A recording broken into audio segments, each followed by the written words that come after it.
ஓம் சாந்தி. அவ்யக்த சமிக்ஞை 27 ஜூலை 2024। ब्रह्मा बाप ने बच्चों को मालिक बनाया और स्वयं को सेवादारी के रूप में रखा। பிரம்மா பாபா குழந்தைகளை எஜமானர்களாக ஆக்கி தன்னையே தான் ஒரு சேவாதாரியாக ஆகிவிட்டார். மாலிக் பன் கா மான் பி தியா, ஷான் பி தியா, நாம் பி தியா. தான் ஒரு எஜமானர் அல்லது அதிகாரி என்ற மரியாதையையும் கொடுத்தார், கௌரவத்தையும் கொடுத்தார் மற்றும் பெயரையும் கொடுத்து விட்டார். கபி அப்னா நாம் நஹி கியா, மேரே பச்சே. ஒருபோதும் அவர் தன்னுடைய பெயரை முன்வைக்கவில்லை. அதற்கு பதிலாக மேரே பச்சே, என்னுடைய குழந்தைகள் என்றே சொல்லிக்கொண்டார்.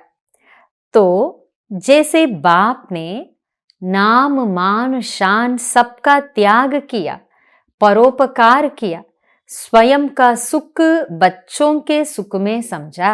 அதனால் எப்படி பாபா தன்னுடைய பெயர், புகழ், கௌரவம், மரியாதை அனைத்தையுமே தியாகம் செய்து விட்டார், பரோபகாரம் செய்து விட்டார், குழந்தைகளுடைய சுகத்தில்தான் தனது சுகம் இருப்பதாகவே புரிந்து நடந்து கொண்டார்.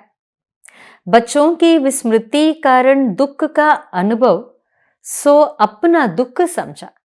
குழந்தையின் மறதியின் காரணத்தினால் ஏற்படுகின்ற துக்கத்தின் அனுபவத்தையும் தனது துக்கமாக புரிந்து கொண்டார். ऐसे फॉलो फादर कर परोपकार की भावना से संपन्न बनो, तब विश्व कल्याण का कार्य संपन्न होगा. இவ்வாறு தந்தையை பின்பற்றி பரோபகார பாவனையினால் நிறைந்தவர்கள் ஆகுங்கள். அப்பொழுது உலக நன்மையின் காரியம் என்பது பூர்த்தி அடையும். பாபா என்ன சொல்றார்?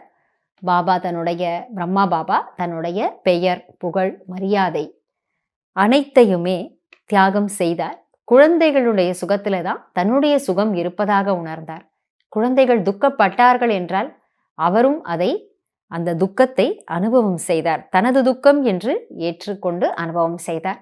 அந்த மாதிரி மற்றவர்களுடைய சுக துக்கத்தை உணர்ந்து பார்த்து அதை அனுபவம் செய்யக்கூடிய அளவுக்கு பாபா தன்னை ஆக்கி கொண்டார், பரோபகாரியாக இருந்தார்.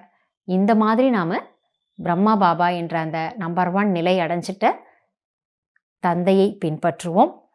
அப்ப பரோபகார பாவனையினால நாம ஒவ்வொருவரும் நிரம்பியவர்களாக ஆகும் பொழுது தானாகவே உலக நன்மையினுடைய காரியமானது பூர்த்தி ஆகிவிடும் என்று பாபா சொல்றாரு.